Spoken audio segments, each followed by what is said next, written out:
I guess, this is one, I think Iowa and Minnesota are your two.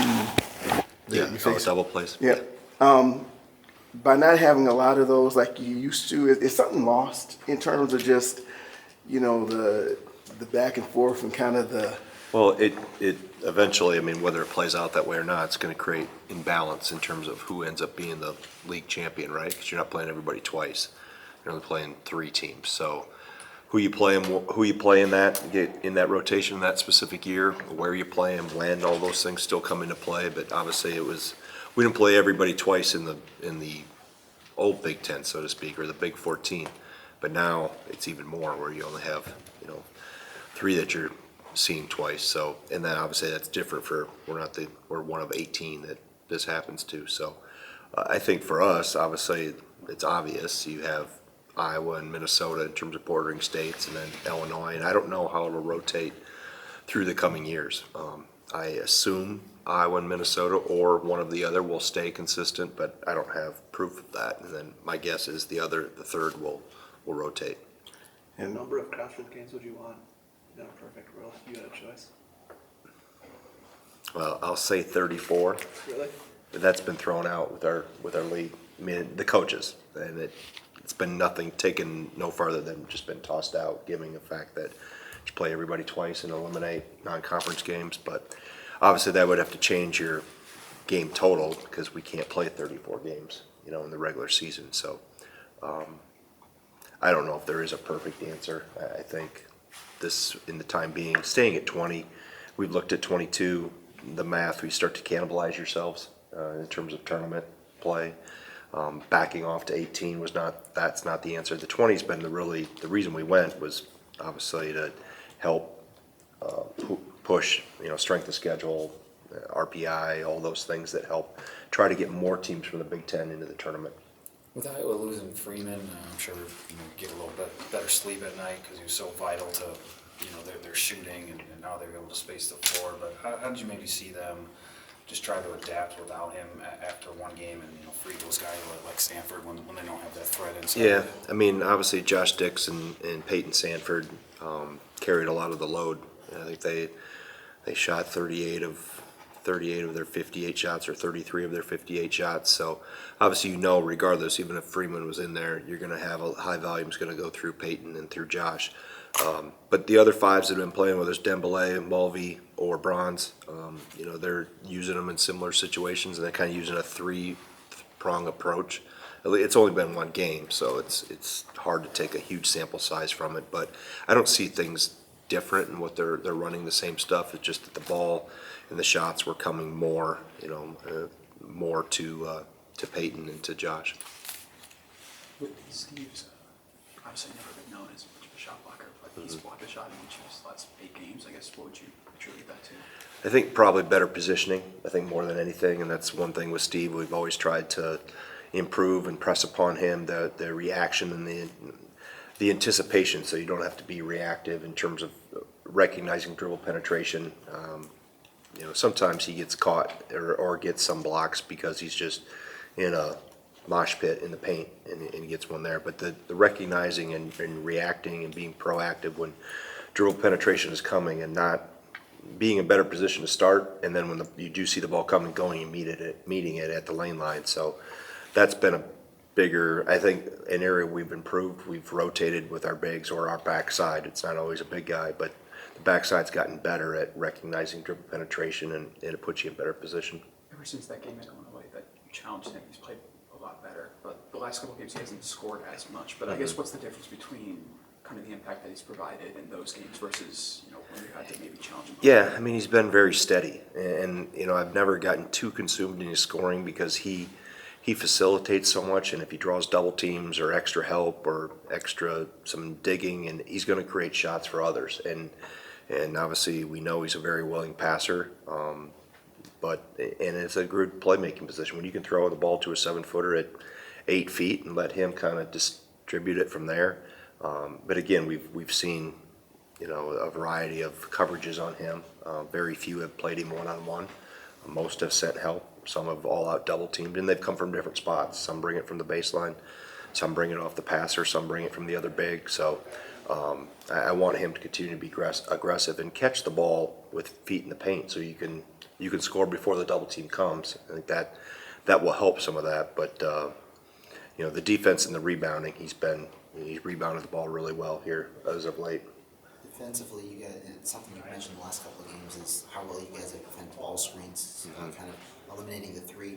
How important is that going to be in this game? And Yeah, yeah, it's really those two important. shooters. Obviously, transition, for Iowa is, they're going to come as fast as anybody does in our league and put pressure not only on the rim with their bigs, but you got a lot of guys running the wings, shooting threes. So trying to make sure we get our defense set as much as possible, and then obviously in the half court, you don't want to get caught in a lot of rotations. Because if you get caught in rotations, now you get longer closeouts. Now you're rolling the dice on if you're getting to shooters on time or not. So you avoid some of the rotations by not letting the ball get penetrated into the paint where you don't have to rotate, as I mentioned with the bigs and things that Steve has done to shut it off. So, every game is different. It was, it was like that against Indiana for different reasons, because we didn't want the ball coming downhill and have Ballo be a lob threat at the rim or get deep post touches. This is a little different in terms of you've got to be wary of so many three-point shooters. So controlling the dribble penetration and being good in ball screens, regardless of what coverage we're in, is important to any defense. Felt like, with the 2-19-2 runs, you guys excelled in transition, especially early. You're going up against a team, who plays transition well. Is there a desire to maybe slow down the pace to maybe not cater to their transition, or how do you kind of balance that? You balance it, I think, by how efficient you are offensively. Taking care of the ball, not having live ball turnovers, making sure we're finishing on our end, make sure we're getting to the free throw line, because that allows you to set your defense off a hopefully a made free throw. So there's a variety of ways, but I want us aggressive. I want us coming right back, and regardless of who we play, I think that's when we're at our best, playing with some pace. And it doesn't mean you have to shoot it, but we need to put pressure on the rim. And Iowa does too. They don't always shoot it, but there's that constant threat of pressure coming back at you. So it's you got to make sure we're really disciplined, and there can't be any celebratory high fives on the way back. We always say save those for the locker room. We got to sprint and get back, and as a group be really good in transitions, not just one or two guys, because we need numbers. We have to try to get back and cover as much space as we can. Against Indiana, Xavier, there were a couple times Xavier was able to put the ball on the floor and make things happen that way, which at least from my memory, I didn't see that as much. Can that be a regular part of his game, or is that just something maybe you see more in practice that we just haven't seen in games yet? No, I think what the difference was the other night was he finished and got positive production out of it. When he's put it on the floor before, he hasn't always played off 2 feet. He gets in there off balance, loses the ball, turns it over, misses the shot. The first one he did Tuesday, he got fouled. He got at the rim, he got fouled, and then in the second half, he was able to drive more from the wings. So he was able to kind of muscle and use his length and his strength to finish the rim. So that's something, especially at that 4 spot. When you catch a closeout because he can shoot the 3, they have to close to him quick, and usually he's driving an open lane line. So it's the matter of the finishing the possession, so to speak, for him, playing off 2 feet, knowing maybe extending one more dribble, getting to the rim. The one he got fouled on, he actually shot it with his right hand on the left side. I think he could have went, we talked about it today, go left hand, so that defender has to come across your body to get to the ball. But I want him aggressive in that. It's a matter of I always call him the 80% guy. I need you to be 100%, meaning you made a great move in the perimeter, got by there. Now the next 20% to finish that play is playing off 2 feet. If you can't get there and flush it or dunk it or get clean to the backboard, you got traffic coming to your inside. Let's play off 2 feet and high jump towards the board and finish the play and not long jump or fall out of bounds. And that he'll finish more, a higher rate, and he'll obviously get to the free throw line more too.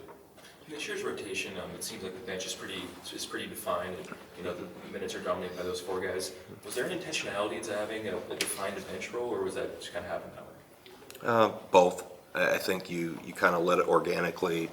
They find their roles, and you find who excels and really embraces their roles and is comfortable in it. And I think, specifically with McGee and Gilmore. I think they thrive in that role, and it's obviously really good for us. So some of it was, yeah, we need to develop a bench. It's almost impossible to play 10 guys. It's hard to play 9, even though we get Janicki in for that 9-10 minutes a game. And the same thing with Xavier. I mean, it's an ebb and flow. They don't have a set pattern or a number or threshold I try to hit unless the game gets out of hand, and I can use those guys more and get them more experience and more minutes. But by and large, it's a gut feel after the first 2 subs. Then it becomes gut feel based on what I see and watching fatigue level of our guys and what we need too. So it's I like where they're at. They all contribute coming off and have helped us all year. Speaking of those 2 guys, Xavier and Jack, as we get into the thick of the season, like rotations kind of thin out. You go to 7 or 8 guys. What do those 2 guys have to do in order to kind of stay valuable and stay playable down the stretch? Stay ready. Stay ready. We always say stay ready so you don't have to get ready.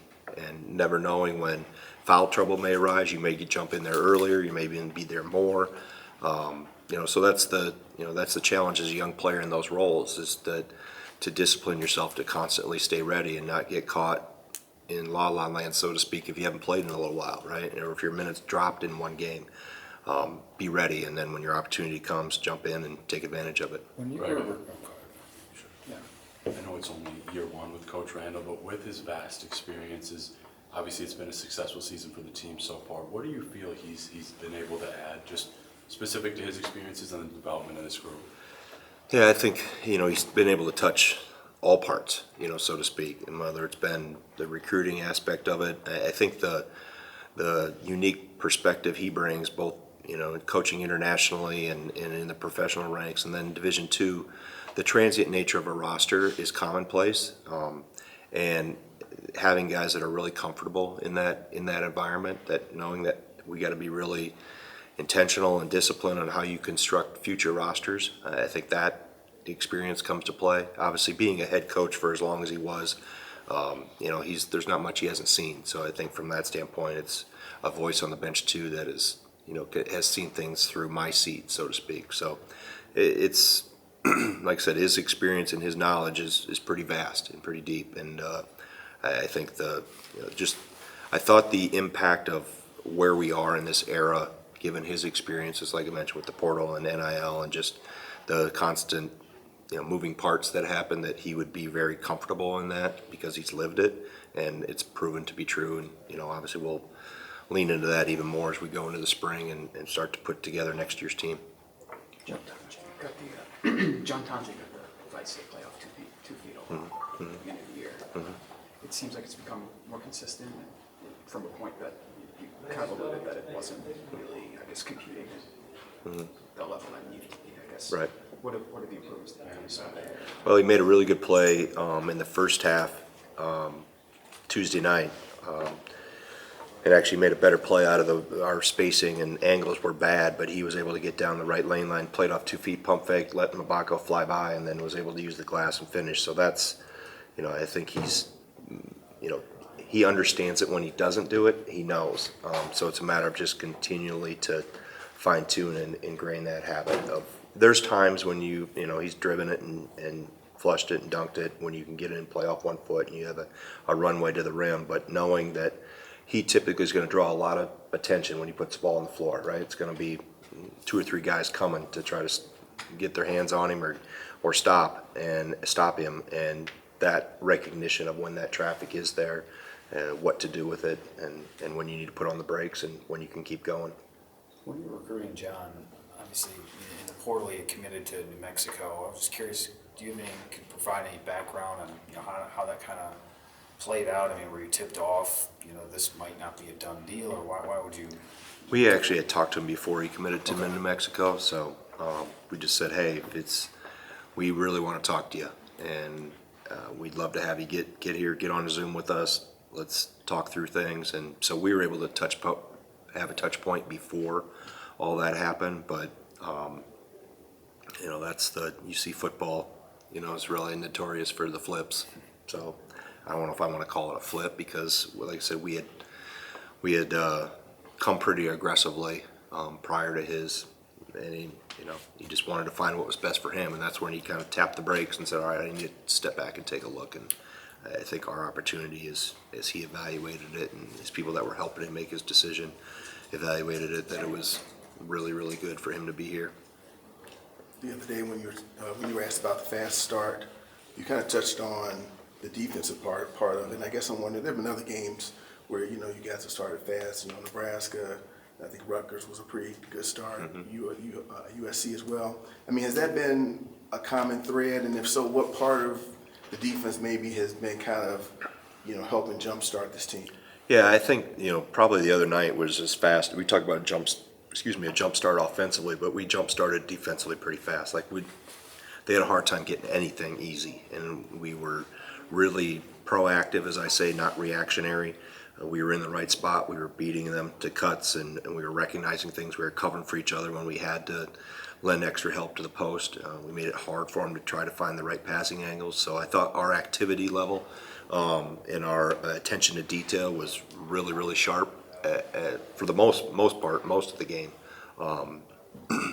So that told me, and one feeds the other. When you're really sharp offensively, it feeds your defense, and vice versa. We were able to. I think there's no denying that those are connected, and you create energy from both of them. And I felt, obviously, we were knocking down shots on the other end, but we were pretty airtight on the defensive end too.